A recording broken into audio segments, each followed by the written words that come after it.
اب دوسری ام المومنین سیدہ سودا بنت زمعہ رضی اللہ عنہا کے حالات و واقعات سنیں۔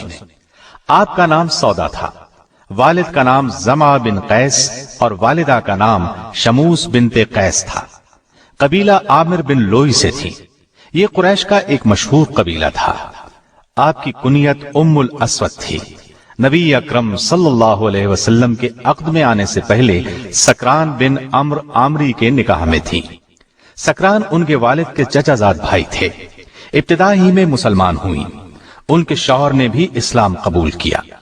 حبشہ کی پہلی ہجرت کے وقت بھی دونوں مکے میں رہ کر کفار کی سختیاں برداشت کرتے رہے۔ کفار کا ظلم حد سے بڑھا تو حبشہ کی طرف دوسری ہجرت میں یہ دونوں بھی شریک تھے۔ کئی برس گزرنے پر جب یہ مکہ آئے تو سکران انتقال کر گئے۔ سکران کے انتقال کے بعد رسول اللہ صلی اللہ علیہ وسلم نے ان سے نکاح فرمایا۔ سیدہ خدیجہ رضی اللہ عنہا کے بعد آپ صلی اللہ علیہ وسلم نے دوسرا نکاح انہی سے کیا، اور یہ ایسے ہوا کہ سیدہ خدیجہ کی وفات کے بعد آپ بہت غمگین تھے، اس لیے کہ وہ ہر مشکل میں آپ کی غمگسار تھیں۔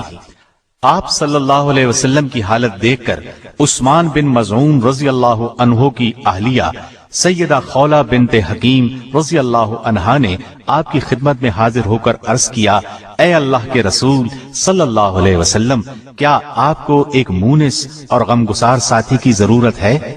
آپ نے فرمایا ہاں۔ اس پر وہ سیدہ سودا رضی اللہ عنہا اور ان کے والد کے پاس گئیں اور ان سے کہا، اللہ تعالیٰ نے آپ پر خیر و برکت کے دروازے کھول دیے ہیں۔ انہوں نے پوچھا وہ کیسے؟ سیدہ خولہ نے کہا، مجھے رسول اللہ صلی اللہ علیہ وسلم نے آپ کی طرف بھیجا ہے، میں آپ صلی اللہ علیہ وسلم کی طرف سے شادی کا پیغام لائی ہوں۔ سیدہ سودا رضی اللہ عنہا نے فرمایا، مجھے منظور ہے، لیکن آپ میرے والد سے بات کر لیں۔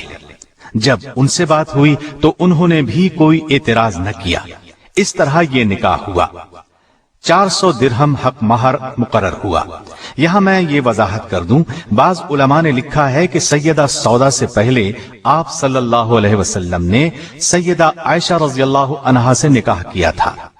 حافظ ابن کثیر نے اسی کو صحیح کہا ہے، لیکن بہت سے دوسرے مورخین اور علماء کا قول ہے کہ دوسرا نکاح سیدہ سودا رضی اللہ عنہا سے ہوا تھا۔ سیدہ سودا رضی اللہ عنہا کے مکمل حالات کتابوں میں زیادہ نہیں ملتے۔ نبوت کے 13ویں سال نبی کریم صلی اللہ علیہ وسلم نے ہجرت فرمائی اور مدینے تشریف لے گئے۔ وہاں سے آپ نے زید بن حارثہ رضی اللہ عنہ کو مکہ مکرمہ بھیجا تاکہ وہ سیدہ سودا اور دوسرے اہل خانہ کو مدینے لے آئیں۔ ان کے آنے سے پہلے ہی آپ صلی اللہ علیہ وسلم نے ان کے لیے رہائش کا بندوبست کر دیا۔ 10 ہجری میں رسول اللہ صلی اللہ علیہ وسلم نے حج کیا۔ اس موقع پر سیدہ سودا رضی اللہ عنہا بھی ساتھ تھیں۔ سیدہ چونکہ قدرے بھاری بھرکم تھیں، آہستہ چلتی تھیں، اس لیے انہوں نے نبی کریم صلی اللہ علیہ وسلم سے اجازت چاہی کہ انہیں مزدلفہ کی طرف پہلے روانہ ہونے کی اجازت دی جائے۔ آپ صلی اللہ علیہ وسلم نے اجازت دے دی۔ چنانچہ وہ سب لوگوں سے پہلے ہی مزدلفہ روانہ ہو گئیں۔ انہیں بھیڑ میں چلنے سے تکلیف ہوتی تھی۔ ایک مرتبہ ازواج مطہرات بارگاہ رسالت میں بیٹھی تھیں۔ ایسے میں کسی نے پوچھا، اے اللہ کے رسول صلی اللہ علیہ وسلم، ہم میں سے سب سے پہلے کون مرے گا؟ آپ صلی اللہ علیہ وسلم نے فرمایا، جس کے ہاتھ لمبے ہوں گے۔ ازواج مطہرات نے اس بات کے ظاہری معنی لیے اور آپس میں ہاتھ ناپنے لگی۔ سب سے بڑا اور لمبا ہاتھ سیدہ سودا کا تھا، لیکن جب سب سے پہلے سیدہ زینب رضی اللہ عنہا کا انتقال ہوا تو انہیں معلوم ہوا کہ ہاتھ کی لمبائی سے آپ صلی اللہ علیہ وسلم کا مقصد سخاوت اور فیاضی تھا۔ طبقات ابن سعد کی روایت کے مطابق آپ کا انتقال خلافت امیر معاویہ رضی اللہ عنہ کے دور میں ہوا۔ ایک روایت یہ بھی ہے کہ سیدنا عمر رضی اللہ عنہ کے دور خلافت میں انتقال ہوا۔ آپ کے ہاں آپ کے پہلے خاوند سکران سے ایک فرزند پیدا ہوئے تھے، ان کا نام عبد الرحمن تھا۔ وہ جنگ جلولہ میں شہید ہوئے۔ نبی کریم صلی اللہ علیہ وسلم سے آپ کے ہاں کوئی اولاد نہیں ہوئی۔ آپ سب سے زیادہ دراز قد اور موٹاپے کی طرف مائل تھی۔ کتب احادیث میں آپ سے صرف 5 احادیث روایت کی گئی ہیں۔ ان میں سے ایک صحیح بخاری میں بھی ہے۔ آپ نبی کریم صلی اللہ علیہ وسلم کے اخلاق کی جیتی جاگتی تصویر تھیں۔ اطاعت اور فرمانبرداری تو ان میں کوٹ کوٹ کر بھری ہوئی تھی۔ سیدنا ابو ہریرہ رضی اللہ عنہ فرماتے ہیں کہ نبی اکرم صلی اللہ علیہ وسلم نے حجۃ الوداع کے موقع پر تمام ازواج مطہرات کو مخاطب کر کے فرمایا، اس حج کے بعد اپنے گھروں میں بیٹھنا۔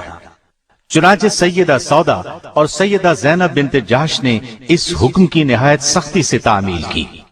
سیدہ سودا رضی اللہ عنہا نے تو اس فرمان پر اس شدت کے ساتھ عمل کیا کہ کبھی حج پر بھی نہ گئیں۔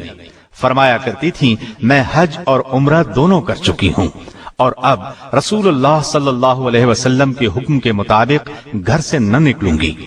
سیدہ سودا رضی اللہ عنہا حد درجے سخی تھیں۔ اس صفت میں بھی آپ کا خاص مقام ہے۔ درہم و دینار سے انہیں کوئی محبت نہیں تھی، اللہ کے راستے میں خرچ کر دیتی تھیں۔ ایک مرتبہ سیدنا عمر رضی اللہ عنہ نے سیدہ کی خدمت میں درہموں کی بھری ایک تھیلی بھیجی۔ لانے والے سے پوچھا، اس میں کیا ہے؟ انہوں نے بتایا، درہم ہیں۔ فرمایا، کھجوروں کی طرح اب درہم بھی تھیلی میں بھیجے جانے لگے ہیں۔ یہ کہہ کر تمام کے تمام تقسیم کر دیے۔ آپ نے نبی کریم صلی اللہ علیہ وسلم سے الگ ہونے کے خوف سے اپنی باری عائشہ صدیقہ رضی اللہ عنہا کو دے دی۔ رسول اللہ صلی اللہ علیہ وسلم نے ان کی اس بات کو منظور، اور اگر کسی عورت کو اپنے خاوند کی طرف سے زیادتی یا بے رغبتی کا اندیشہ ہو تو میاں بیوی پر کچھ گناہ نہیں کہ آپس میں کسی چیز پر صلح کر لیں، اور صلح بہتر چیز ہے۔